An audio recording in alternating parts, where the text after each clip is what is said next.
Welcome to the Quiet Knowing Within Deep Dive Podcast.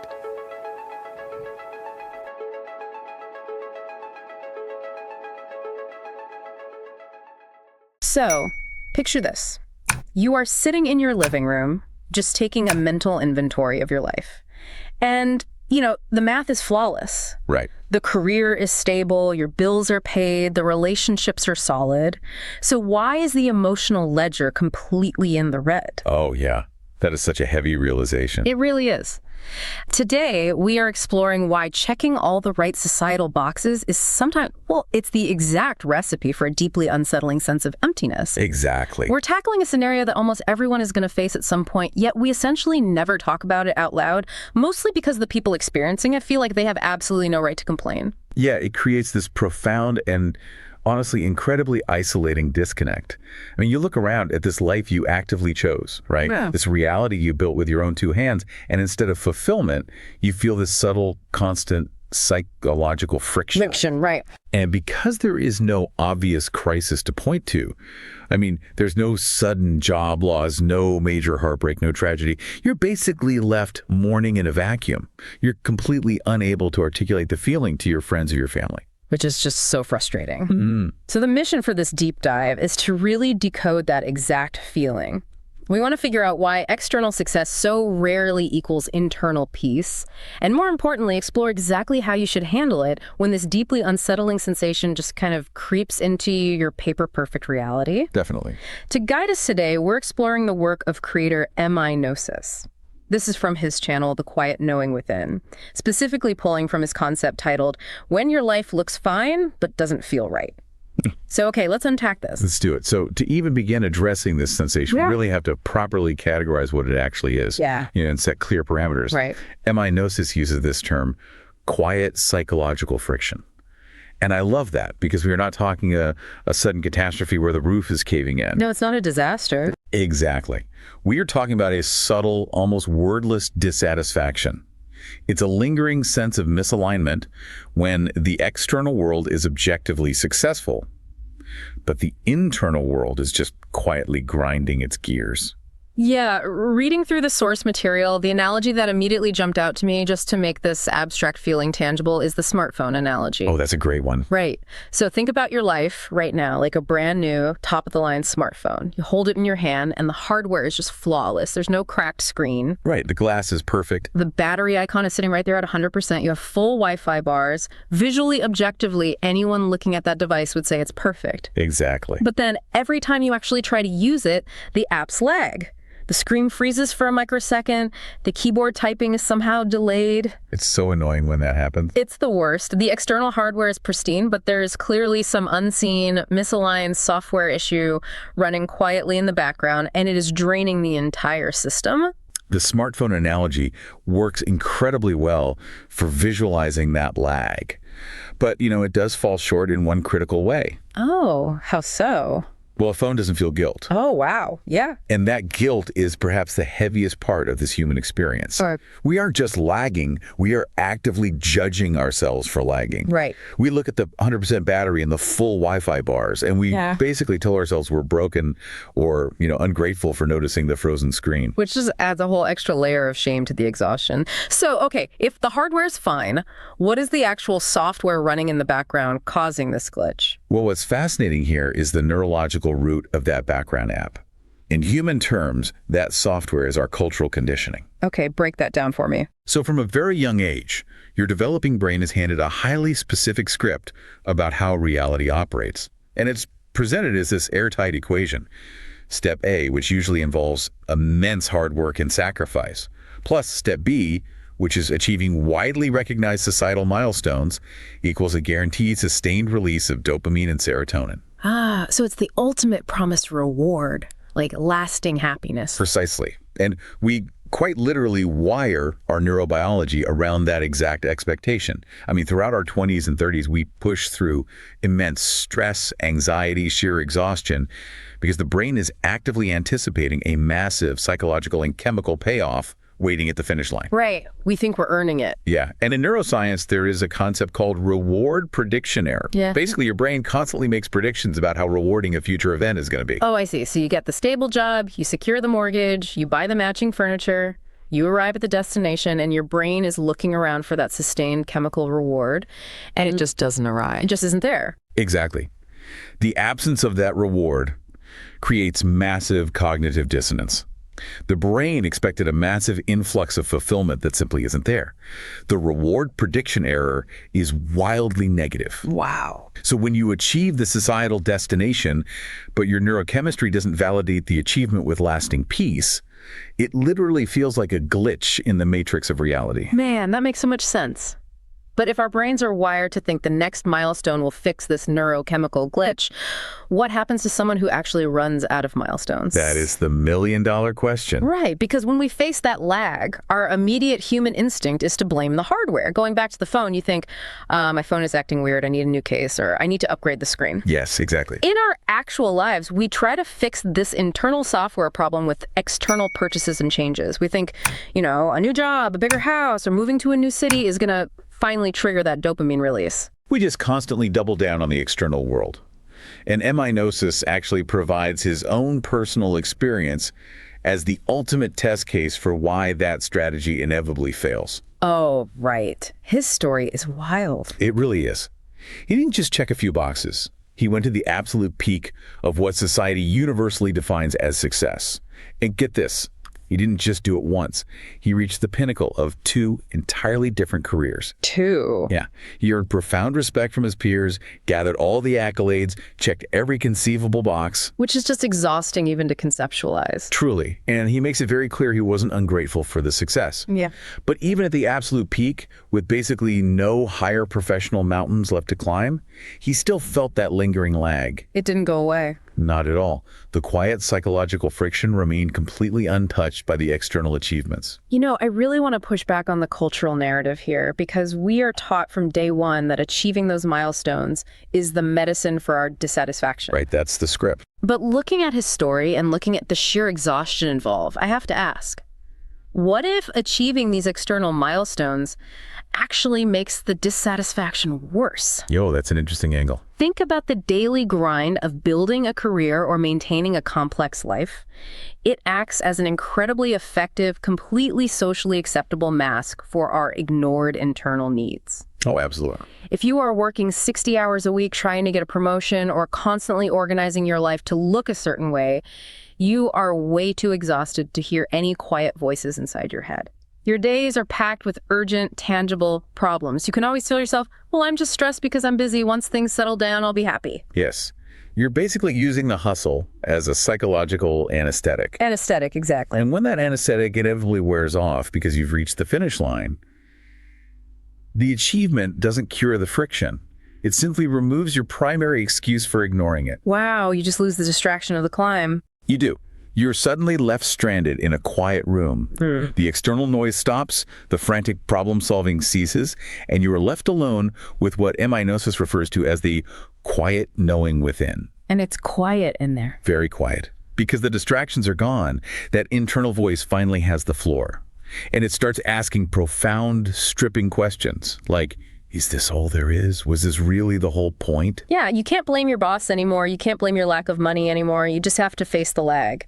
So if the problem isn't the external circumstances, if 2 peak careers and universal respect couldn't fix it for Gnosis, how are we supposed to fix this internal glitch? Well, fixing it requires a fundamental shift in your philosophical approach. You really have to stop trying to manipulate the outside world and instead challenge how you interface with reality itself. Okay.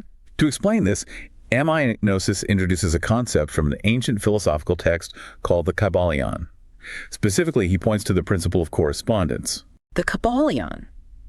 That sounds incredibly mystical. What does an ancient text actually mean for the person sitting in evening traffic right now, dreading the thought of returning to their comfortable, stable life? I know it sounds esoteric, but bear with me.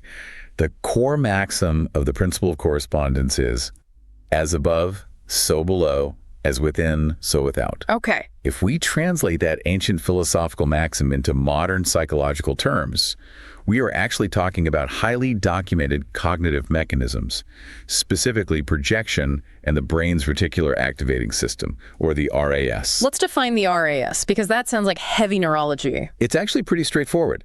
The reticular activating system is basically a bundle of nerves at our brainstem that filters out unnecessary information so the important stuff gets through.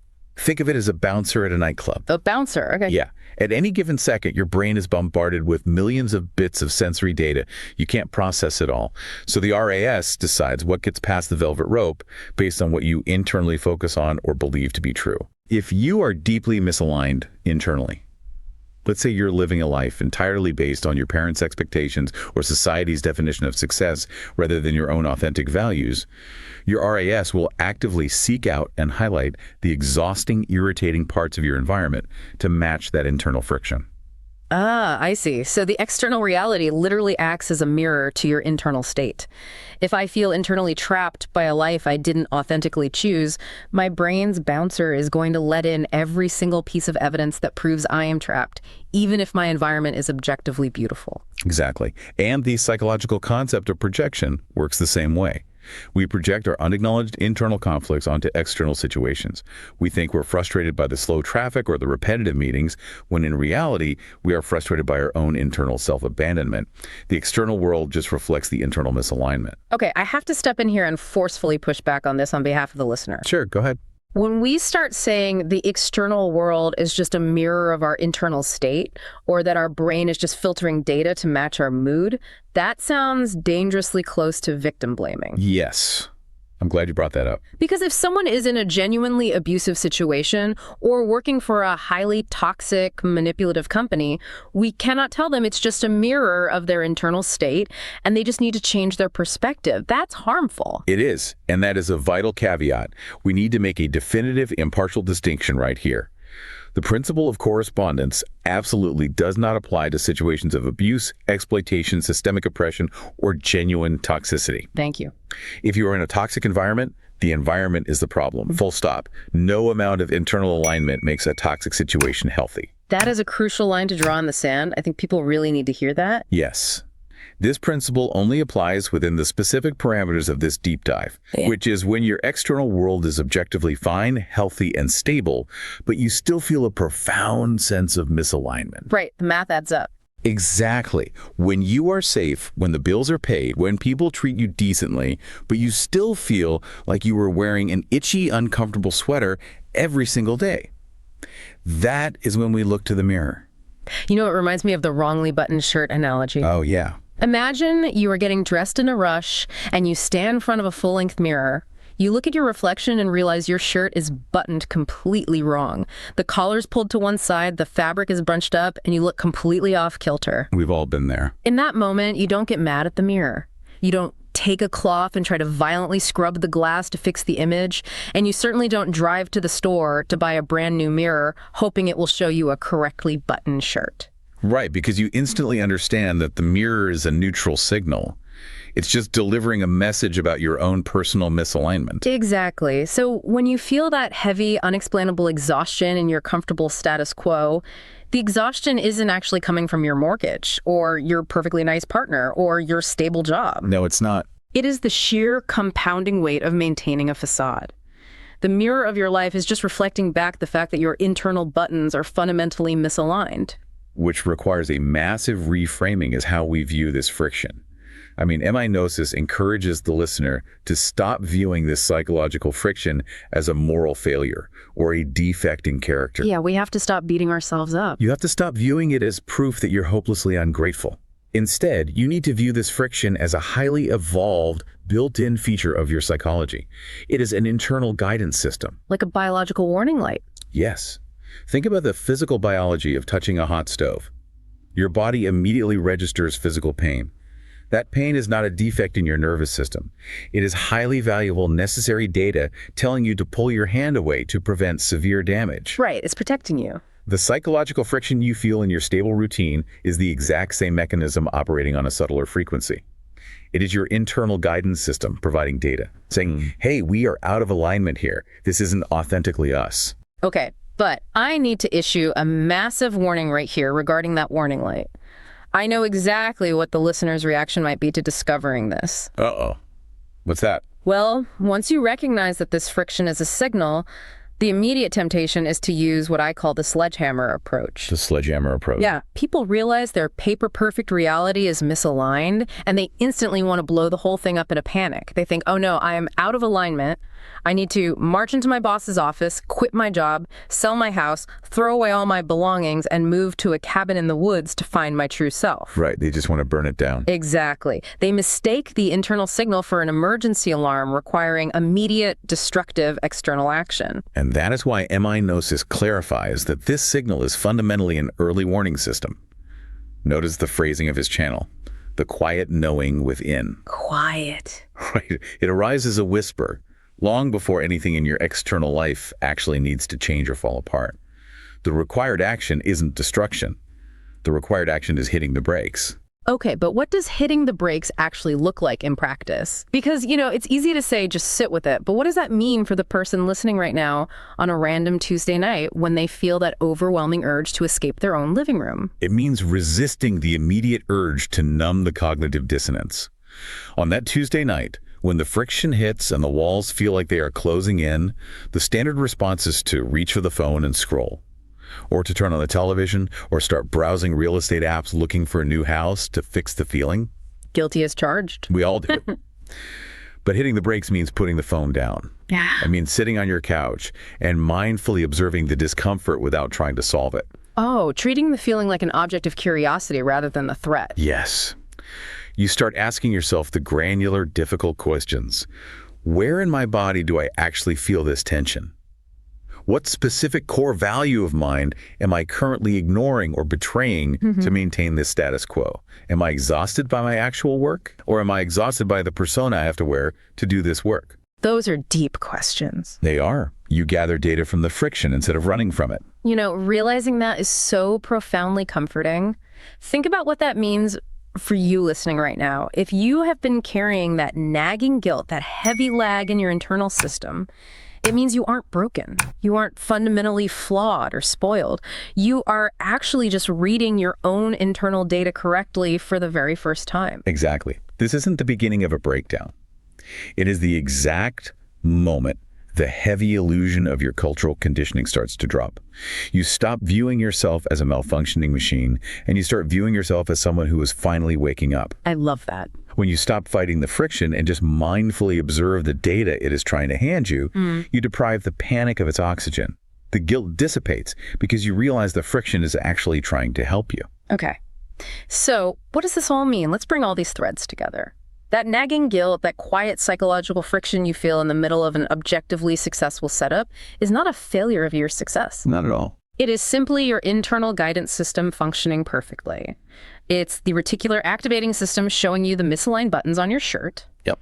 And it is asking you to pause, to leave the sledgehammer in the toolbox, to stop trying to frantically polish the mirror with new purchases or new jobs, and to just begin the slow, deliberate work of aligning your external life with your internal truth.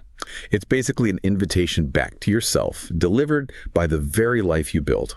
That is beautifully put.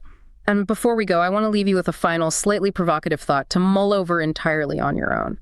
It builds on everything we've discussed today, but looks at it from a slightly different angle, not covered in the source material. Okay, let's hear it.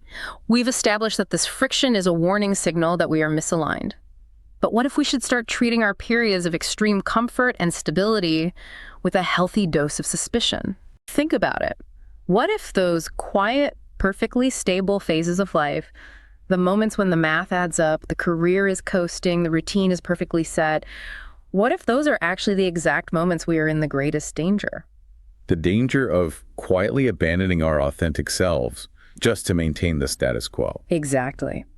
When everything is comfortable, the path of least resistance is to just keep the mask on. You keep the lag running in the background because the phone still technically makes calls and nobody is complaining. It makes you wonder if extreme comfort is just the ultimate sleep mode for the soul. That is a lot to think about. It is something to think about the next time you take a mental inventory of your life and realize the math adds up perfectly, but the emotional ledger is entirely in the red.